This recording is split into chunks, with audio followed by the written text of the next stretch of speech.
Antes que a modernidade tomasse conta das nossas vidas, antes que a ciência tivesse nome para tudo, havia algo que nunca conseguimos explicar, algo que sempre escapou das luzes e que as câmeras puderam registrar para provar que existe.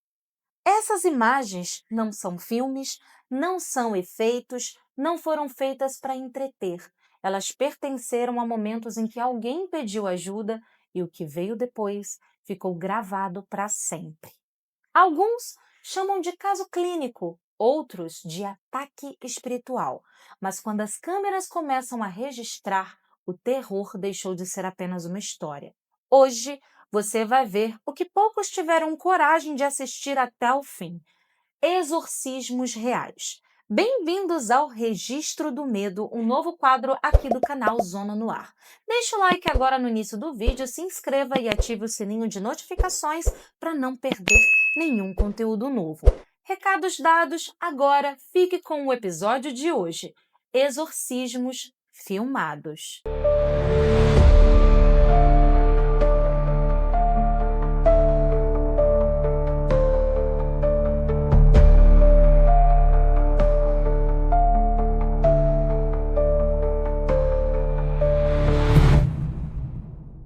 Este material reúne relatos baseados em diferentes fontes da internet, jornais e registros históricos. Aborda temas como tragédias, violência e experiências sobrenaturais, que podem ser sensíveis para algumas pessoas. Não é recomendado para menores ou quem esteja emocionalmente vulnerável. Nosso objetivo não é o sensacionalismo, mas sim preservar a memória dos fatos, incentivar a reflexão e alertar sobre os perigos reais enfrentados pela sociedade.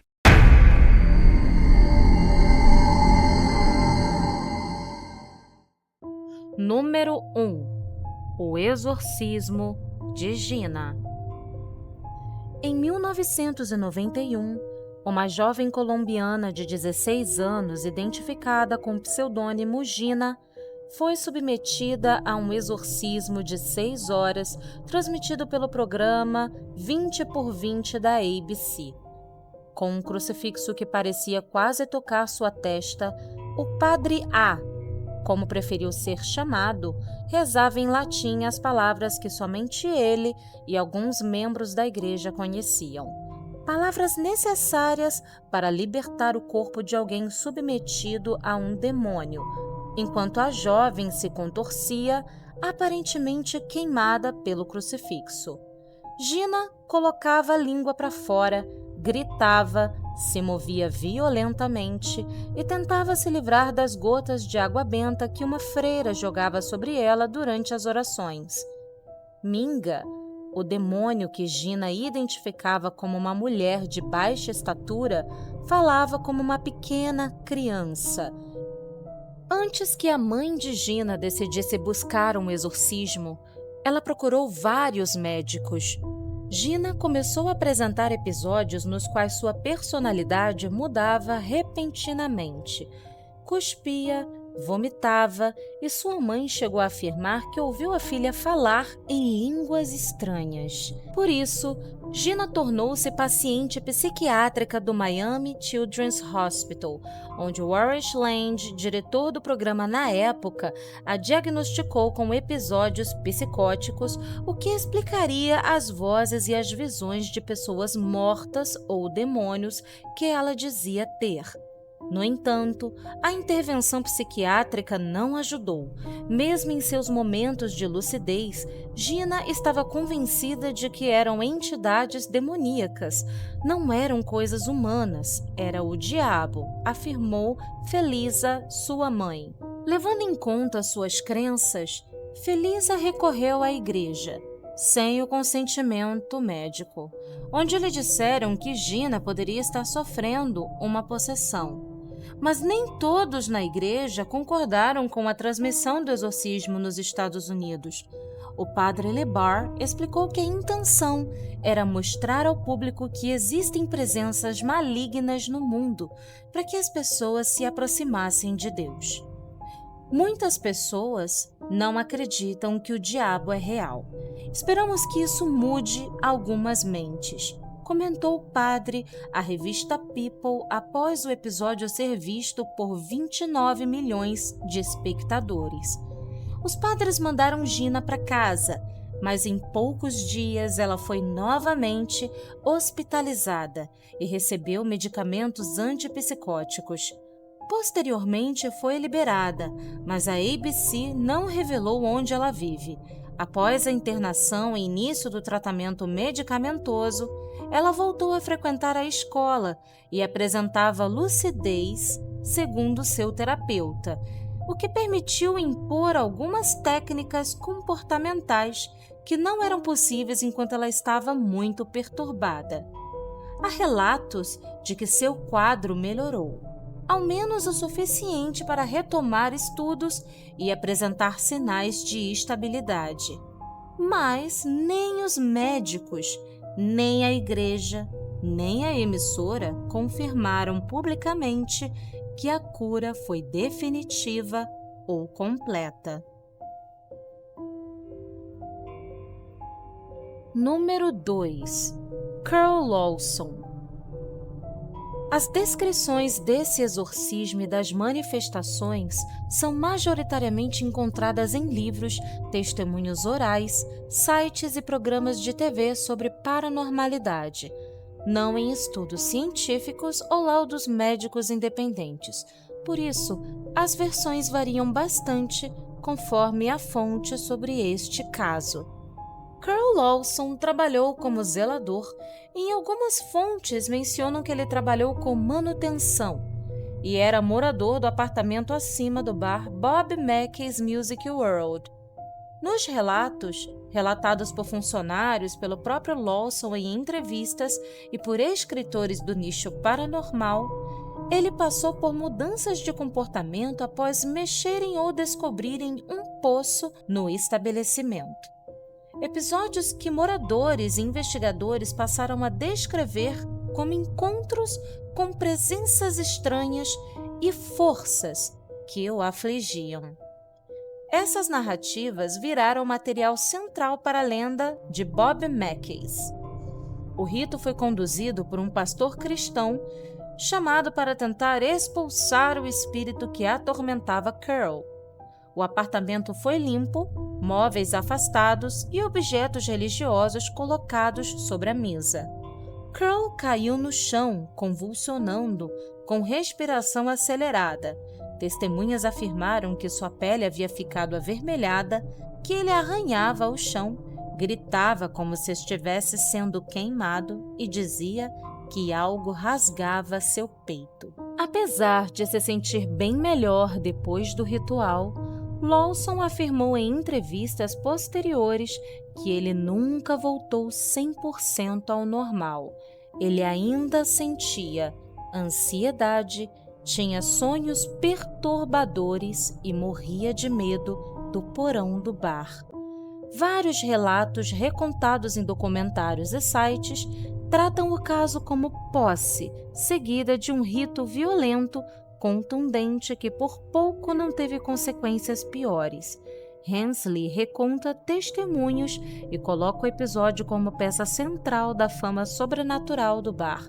Testemunhos e reconstituições dizem que após o exorcismo, Carl saiu do emprego, mudou-se e passou a evitar o local por um tempo. Anos mais tarde, reapareceu em entrevistas para equipes de investigação paranormal, por exemplo, para Ghost Adventures.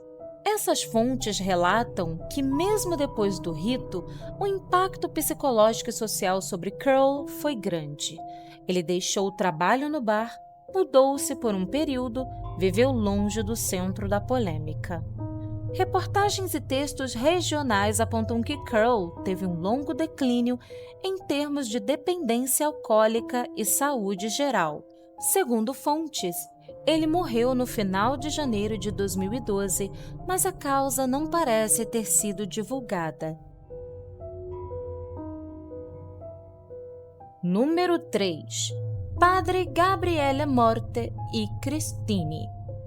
Gabriele Morte foi um padre católico italiano ordenado em 1954. Em 1986, foi oficialmente nomeado exorcista da Diocese de Roma. Tornou-se talvez o exorcista mais conhecido do mundo moderno. Ele mesmo afirmava ter realizado dezenas de milhares de exorcismos ao longo da vida. Amorte também era escritor, autor de diversos livros sobre demonologia, exorcismo, espiritualidade e sobre seu trabalho como exorcista. Ele faleceu em 16 de setembro de 2016, aos 91 anos, após problemas no pulmão. Por causa da visibilidade do volume de relatos atribuídos a ele, além de suas publicações e entrevistas, sua figura tornou-se um símbolo contemporâneo da prática de exorcismos dentro da Igreja Católica. A mulher que aparece no vídeo com o provável pseudônimo Cristina é apresentada no documentário The Devil and Father Amorte, de 2017, dirigido por William Friedkin, famoso por O Exorcista. Segundo o filme, Cristina era uma mulher italiana, na faixa dos 30 a 40 anos, funcionária de um escritório de arquitetura, embora conforme o documentário ela já estivesse vivendo grande sofrimento. Convulsões, comportamentos perturbados, vivências de suposta possessão que teriam se tornado cada vez mais intensas. Ainda de acordo com familiares apresentados no documentário, a história de posse relacionada a Cristina teria raízes em uma suposta maldição. A família acreditava que ela e sua irmã, que também teria passado por possessão, foram alvo de um feitiço ou influência de ocultismo por parte de uma namorada de um irmão. A sessão teve a presença de familiares, amigos, várias testemunhas e foi filmada por Friedkin com uma câmera portátil, sem grandes aparatos, a pedido de Amorte. Durante o rito, Amorte conduziu orações, aspergiu água benta, impôs as mãos sobre a cabeça de Cristina e recitou fórmulas tradicionais em latim de exorcismo. Cristina foi submetida a ao menos 9 sessões de exorcismo com Amorte. Não foi encontrada informação pública confiável sobre a identidade real de Cristina, o nome usado no documentário, nem sobre onde ela vive hoje, se está recuperada ou o que faz atualmente. Número 4. Maurice French Theriault. Maurice nasceu em uma fazenda isolada, em uma família de origem franco-canadense, e cresceu cercado por silêncio, trabalho duro e medo. O pai dele era extremamente violento e abusivo, alguém que controlava os filhos com mãos firmes e raiva constante. Essa infância marcada por trauma e violência moldou Maurice desde cedo, deixando feridas profundas que ele carregaria para o resto da vida. Mais tarde, já adulto, ele se estabeleceu em Warren, uma pequena cidade rural, trabalhando como fazendeiro e tentando levar uma vida aparentemente tranquila. Era um rapaz simples, um fazendeiro quieto e, aparentemente, levava uma vida normal, mas que por dentro carregava um mundo em pedaços. Foi justamente nesse vazio que começou a surgir o interesse pelo ocultismo. Uma de suas características era que possuía uma força física incrível. Ele conseguia levantar objetos pesados com bastante facilidade, enquanto outros homens se esforçavam até mesmo para mover esses mesmos objetos. Maurice se casou e buscou construir uma família. Com a esposa e com os vizinhos, mostrava-se em muitos momentos afetuoso e dedicado. Com o tempo, episódios estranhos começaram a acontecer. Lapsos de memória, mudanças bruscas de personalidade, visões e comportamentos violentos. Várias pessoas testemunharam o fato de terem visto Maurice em 2 lugares distantes, como se tivesse se transportado em um curto período de tempo de um lugar para outro. Diante da gravidade dos fenômenos, o casal de demonologistas Ed e Lorraine Warren foi chamado para investigar o caso. Um exorcismo foi feito em 1985 com a participação de um padre, segundo relatos, seria o padre Robert McKenna. Testemunhas relataram fenômenos extremos durante a cerimônia: erupções sobre a pele, sangramento nos olhos, a cabeça de Maurice se abrindo, objetos movendo-se sozinhos e mesas flutuando, visões aterrorizantes. Segundo os Warren, o exorcismo parecia ter funcionado. Os sintomas de possessão teriam cessado. Por alguns anos após o exorcismo, Maurice teria conseguido retomar uma vida mais normal. Diga-se de passagem, testemunhas dizem que ele voltou a ser visto como um bom homem de família. Contudo, os distúrbios voltaram com o tempo. Em 1992, em um episódio dramático, Maurice atirou contra sua esposa, que sobreviveu, e depois ele cometeu suicídio. Testemunhas especialistas afirmaram que o demônio pareceu retornar, ou pelo menos os sintomas psicológicos e comportamentos estranhos reapareceram de forma grave e trágica. Esse caso chegou a ser documentado no livro A Colheita de Satanás, um caso chocante de possessão demoníaca publicado em 1990 pelos Warren, com colaboração de jornalistas do Boston Globe. Além disso, ele serviu de inspiração para personagens e cenas em obras de terror, como o filme A Freira. Número 5. O exorcismo de Anneliese Michel. O caso de Anneliese não foi filmado em vídeo, mas foi amplamente documentado por outros meios e recebeu grande cobertura da mídia, tanto na época quanto nos anos seguintes. Durante os exorcismos realizados entre 1975 e 76, foram feitas gravações em áudio registradas em fita cassete pelos próprios padres. Esses áudios são reais, existem até hoje e foram usados como prova oficial no julgamento que aconteceu após a morte da jovem.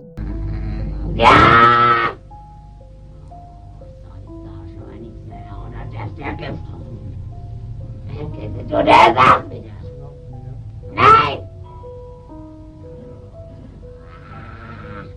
Ich bin Nero! Ich bin der Dritte im Bunde!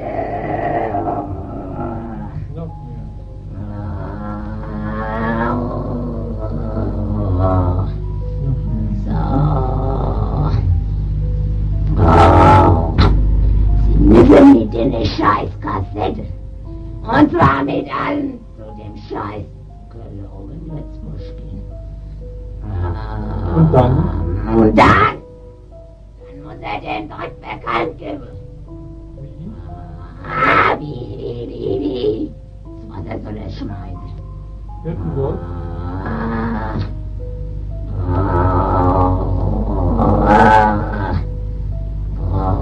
Priesterkonferenz. Sie sagen ja, Priesterin. So, dass an die meisten Leute rankommt. Verwirrt! Anneliese nasceu em 21 de setembro de 1952, na Baviera, Alemanha Ocidental. Ela cresceu numa família profundamente religiosa, com os pais, Joseph Michel e Anna Michel, e suas 3 irmãs. O pai trabalhava em uma serraria e a rotina da família era marcada pelo trabalho, pela fé e por uma educação rígida de valores cristãos. Desde jovem, Anneliese era considerada uma garota tranquila, devota e disciplinada. Ela frequentava missas regularmente, rezava com devoção e parecia levar uma vida comum até que na adolescência tudo mudou. Quando tinha 16 anos, Anneliese sofreu sua primeira convulsão. foi diagnosticada com epilepsia, especificamente epilepsia do lobo temporal, condição associada a crises convulsivas e, em alguns casos, alucinações. Logo depois começaram os sintomas mais perturbadores. Em orações, ela dizia ter visões, ouvir vozes e sentir terror diante de símbolos religiosos. Com o tempo, a família passou a acreditar que não se tratava apenas de uma doença, mas sim que era algo sobrenatural, uma possessão demoníaca. Apesar dos médicos terem tentado tratá-la com medicamentos antiepilépticos e antipsicóticos, a melhora não veio. Os sintomas pioraram: crises convulsivas, alterações de comportamento, pensamentos suicidas, delírios e alucinações visuais e auditivas. Desesperada, a família de Anneliese recorreu à igreja. Depois de um período de rejeições, 2 padres aceitaram realizar o rito de exorcismo, com permissão do bispo local. Entre setembro de 1975 e meados de 76, foram realizadas 67 sessões de exorcismo, 1 ou 2 vezes por semana, cada uma com duração de várias horas. Durante os rituais, testemunhas afirmavam que Anneliese exibia comportamentos assustadores, gritava, convulsionava, reagia violentamente, dizia estar tomada por múltiplos demônios que se identificavam com nomes macabros, mostrava aversão a símbolos religiosos e muitas vezes falava com vozes diferentes. Nos meses seguintes, Anneliese foi parando de se alimentar, acreditando que precisava expulsar o mal, recusa de comida que agravou seu quadro físico. Seu estado se deteriorou rapidamente. Desnutrição, desidratação e a saúde mental cada vez mais abalada. Em 1º de julho de 1976, com apenas 23 anos, Anneliese morreu. A causa oficial foi desnutrição e desidratação, consequências diretas do abandono do tratamento médico e da insistência nos rituais. A morte chocou a Alemanha e o mundo. Em 1978, seus pais e os 2 padres responsáveis pelos exorcismos foram levados a julgamento sob acusações de homicídio por negligência. No fim, todos foram condenados por homicídio culposo, pena inicial de 6 meses de prisão, depois convertida em 3 anos de liberdade condicional, mais multas e a obrigação de pagar as custas do processo. Número 6. José Enrique Saltillo, México. Segundo um artigo da imprensa local, José Enrique, descrito como um jovem de 12 anos, começou a manifestar fenômenos estranhos. Viu uma mulher que ameaçava matar seu pai, relatou arranhões nos braços sem causa aparente, ouvia vozes e sentia a presença de alguém que não existia. A família, assustada, buscou ajuda de médicos no Centro Estadual de Saúde Mental, que prescreveram tranquilizantes, o que, segundo a matéria, não resolveu. Depois recorreram à igreja e o exorcismo foi realizado por um padre autorizado da Diocese de Saltillo, mais precisamente pelo então exorcista oficial José Luis del Río y Santiago. O exorcismo teria sido transmitido pela televisão local, algo raro e que gerou polêmica. No relato, o jovem apresentava reações violentas, falava em línguas desconhecidas e tinha um comportamento agressivo, características que, segundo o padre Del Rio, indicariam possessão demoníaca. Apesar das imagens, não é possível saber se a cobertura foi sensacionalista ou totalmente real. Não foram encontradas notícias sobre o jovem e também não há uma confirmação documentada sobre a confirmação deste caso, mas é inegável a popularidade que esse caso ganhou por causa de matérias publicadas por alguns jornais e portais da região de Saltillo e Coahuila. Número 7. Os exorcismos do Padre Jader Pereira. O Padre Jader Pereira é um exorcista brasileiro. Ele atua principalmente no Santuário do Bom Jesus, em São Paulo, onde realiza missas de libertação e exorcismos. Ele pertence à Igreja Católica Apostólica Renovada, uma corrente dissidente sem ligação formal com a autoridade oficial da Igreja Católica Romana. Jader afirma ter descoberto desde cedo que algo espiritual havia nele. Relata já ter presenciado pessoas caindo, reagindo violentamente ou sendo atacadas espiritualmente durante rituais. De acordo com as declarações dele e com reportagens sobre seus rituais, nas sessões de exorcismo e libertação, ele acredita que espíritos malignos atacam pessoas que estão espiritualmente fracas, causando sofrimentos, doenças, vícios ou trabalhos espirituais feitos para prejudicar. Ele relata casos extremos, por exemplo, de pessoas que, segundo ele, tiveram objetos voando dentro de casa, viram mensagens escritas misteriosamente aparecerem em paredes e tetos ou vivenciaram perturbações além do físico ou psicológico.